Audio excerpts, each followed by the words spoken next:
Olá gente, tudo bem? A gente vai para mais um vídeo, né? Hoje eu vou falar sobre a ideia da mensagem temática.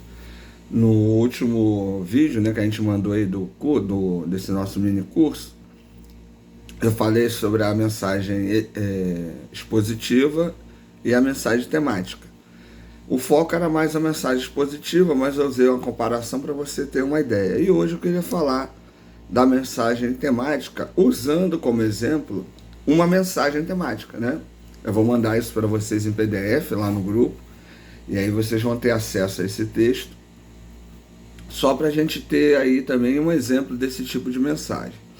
A gente já viu que a mensagem temática, a preocupação dela é trabalhar um tema, e aí ela vai reunir um ou mais textos que na leitura, né, de quem fez a pesquisa tem a ver com o tema. A preocupação não é expor todo o sentido do texto, diferente da mensagem expositiva. Na mensagem temática, a preocupação não é explorar, né, todo o texto que está sendo lido, mas é trabalhar o tema que está sendo proposto através desse texto. Já conversei com vocês que o ideal numa mensagem temática não é colocar o tema no texto bíblico, é tirar o tema do texto bíblico. Por exemplo, eu quero falar do amor salvífico de Deus. Então, um texto para falar sobre isso, João 3,16, porque Deus amou o mundo de tal maneira que deu seu único filho, para que todo aquele que nele crê não pereça, mas tenha vida eterna. Eu quero falar do amor fraternal, né? Então, ame ao seu próximo como a ti mesmo. Eu quero falar do amor entre homem e mulher. Então eu posso usar lá Efésios, né? Que os homens respeitem as mulheres respeitem os seus esposos, né? E aí por diante. Então cada um desses textos fala sobre amor, mas cada um dentro do seu contexto. Então não é porque tem a palavra amor que está dentro do tema amor, né? Fraternal, salvífico, ou entre homem e mulher. Então, numa mensagem temática, a preocupação também é com o estudo do texto, com o conhecimento do texto. Eu preciso estar preocupado com as questões exegéticas, hermenêuticas, né? Fazer aquelas perguntinhas que a gente já trabalhou aí, né? Quem escreveu, quando escreveu, para quem escreveu, o que escreveu e qual a mensagem do texto. Então, a partir do momento que eu entendo a mensagem desse texto, eu vou poder aí trabalhar o tema que ele está sendo proposto. E aí uma dificuldade que acontece, às vezes em congressos, né, em seminários que as pessoas propõem fazer, aí a pessoa escolhe um tema, escolhe um versículo, e às vezes o versículo não tem a ver com o tema. Então a pessoa lê, né, acha que o contexto tem a ver, mas não tem a ver. Então você precisa tomar muito cuidado, né, com a mensagem temática também. Ela requer estudo, requer, né, uma preocupação com o sentido do texto. Lembre-se, o nosso papel é pregar o texto bíblico, não é agradar as pessoas, não é falar aquilo que as pessoas querem ouvir, mas é pregar o texto bíblico. E o texto bíblico nem sempre é agradável. Eu tenho até falado, né, falei isso na igreja, falo isso de vez em quando, né, para os irmãos e irmãs, que o texto bíblico ele nos deixa sempre desconfortáveis, até quando é um texto de consolo ou de conforto, porque o foco não sou eu, não é a minha ansiedade, não é o meu problema, não é a minha preocupação. O foco é a soberana vontade de Deus, o foco é a ação de Deus, o foco é a presença de Deus. Então precisamos ter muita sabedoria na pesquisa, na análise desse tipo de mensagem também. Não é um tipo de mensagem que requer menos estudo. Nenhum tipo de mensagem bíblica requer menos estudo. São estilos e formas diferentes. Se você se propõe a pregar, a dar aula, a falar da Bíblia, tem que estudar. E não tem desculpa se não tem tempo. Não tem tempo. Isso não existe, gente. Nós estamos aí, conversando online. Então você pode assistir esse vídeo no ônibus, você pode ouvir o vídeo quando estiver dirigindo, antes de ir para a cama dormir, depois, no café da manhã.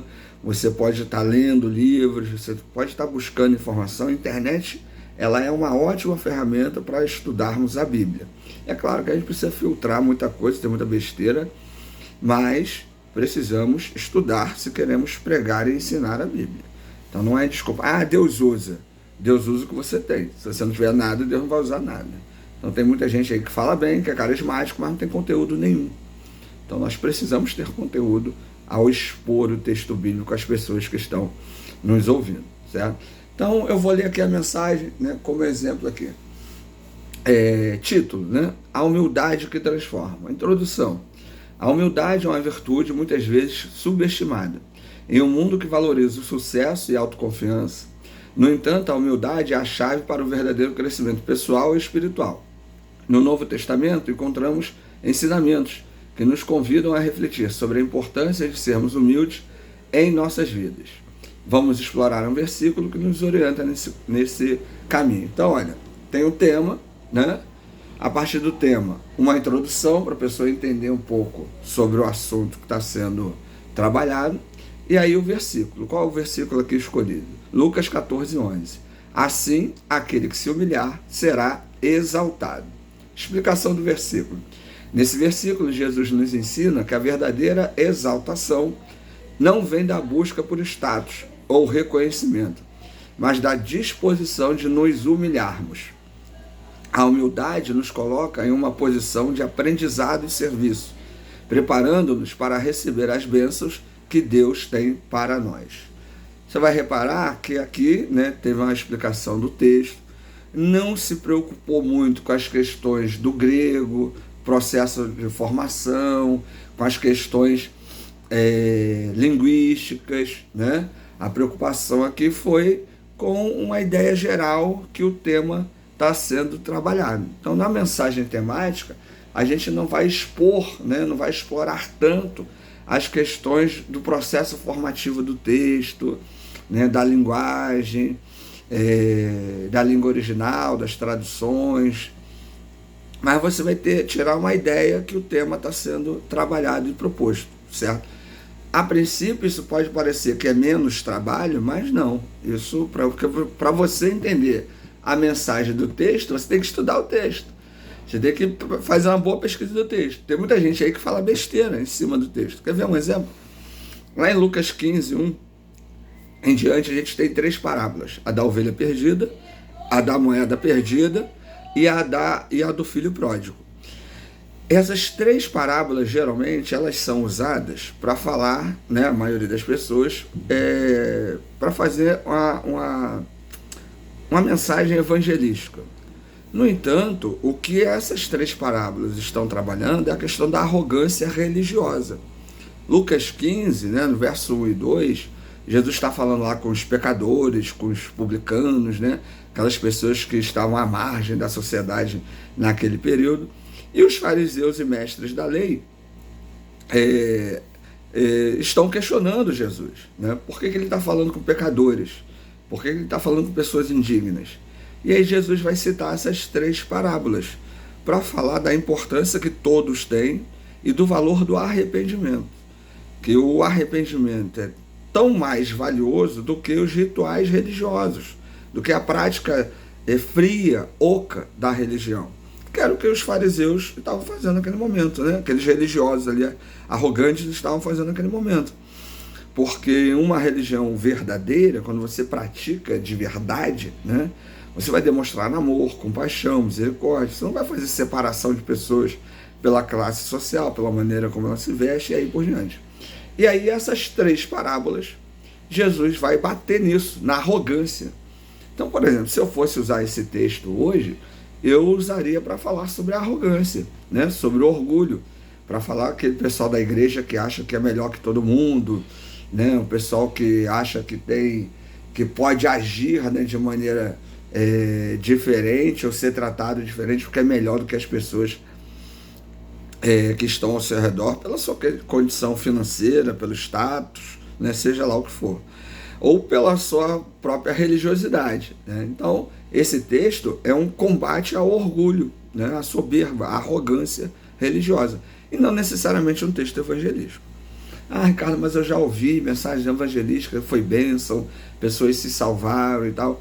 Lembre-se sempre que quem convence um homem do pecado e do juízo é o Espírito Santo. Então, por melhor que tenha sido a mensagem, ou por pior que tenha sido a mensagem, não é a gente que salva as pessoas, né? Quem leva a mensagem é Deus. Nós precisamos ser um instrumento para isso. O ideal é que sejamos bons instrumentos. Tem gente aí que é um instrumento mais ou menos, né? Não muito afinado. Então, eu quero crer que você quer ser um bom instrumento, né? Então, estudemos para isso. Então, vamos lá. Após a explicação do versículo, tem aí os pontos, né? Primeiro ponto, a humildade como reconhecimento de nossas limitações. Ser humilde é reconhecer que somos imperfeitos e que precisamos da ajuda. Ao admitirmos nossas limitações, abrimos espaço para o crescimento e a transformação. A humildade nos ensina a buscar a orientação em Deus e nos outros, criando um ambiente propício para o aprendizado contínuo. Primeiro ponto. Segundo, o poder da humildade no relacionamento com o próximo. A humildade nos permite ver os outros como iguais e valorizá-los. Quando nos humilhamos, deixamos de lado o orgulho e a vaidade, promovendo relacionamentos mais saudáveis e significativos. Isso nos ajuda a cultivar a empatia e a compaixão, essenciais para a convivência harmoniosa. Eu já até, em algum outro momento, lá na igreja, até falei, né, sobre a diferença entre empatia e simpatia. A maioria das pessoas possui simpatia e não empatia. O Evangelho nos desafia a termos empatia. O que é ter simpatia? A pessoa te conta um problema, você fala, poxa, que triste, vamos orar, né, por você e tal. Eu já passei por isso, eu sei o que você está sentindo, né? Deus me ajudou, Deus vai te ajudar também, né, e tal. Então, a pessoa está sendo simpática. A empatia é diferente. Não é apenas entender o que o outro está passando, mas se colocar à disposição. Então, a pessoa te conta um problema e você fala assim, olha, conta comigo. O que eu precisar, você pode contar comigo, eu vou te ajudar. E não simplesmente se colocar numa posição como se, eu já passei por isso, sei como é que é.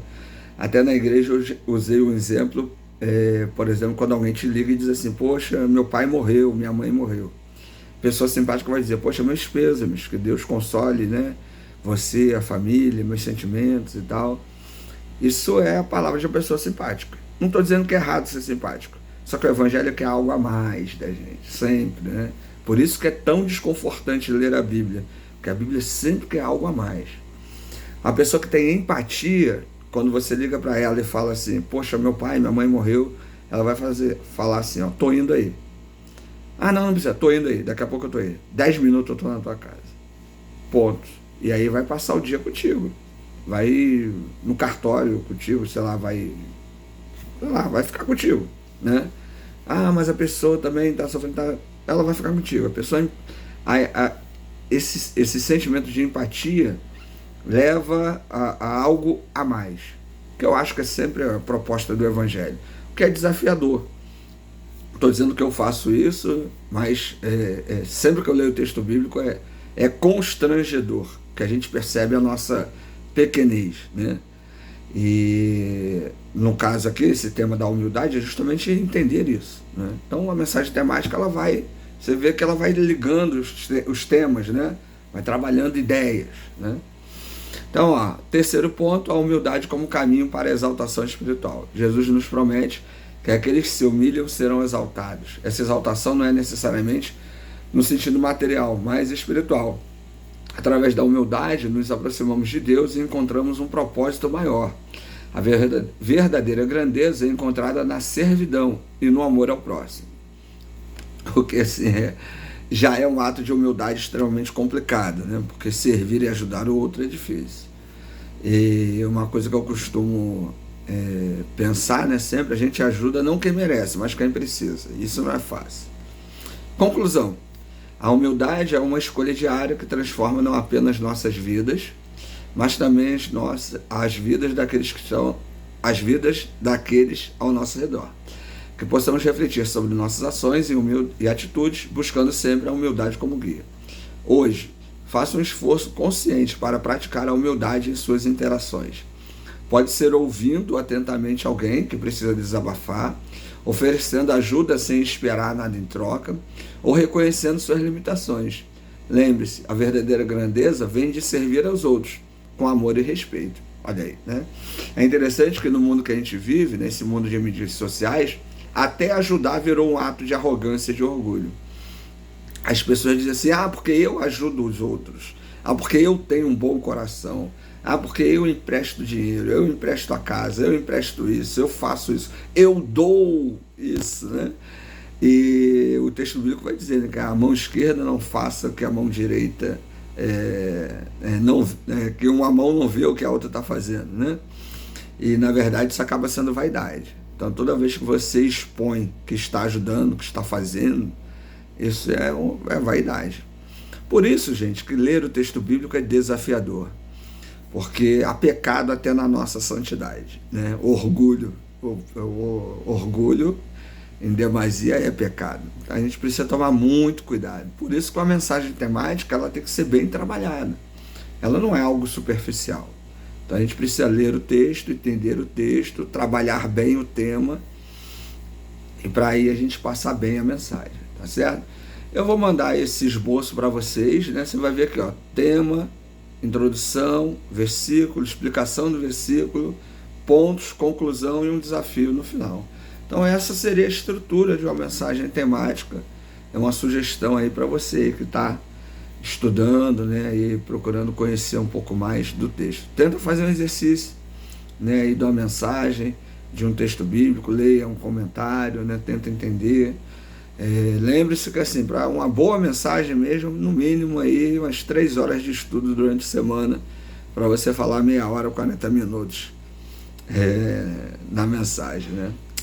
Mas é isso, gente. Continuemos na caminhada, né? Valeu, abraço.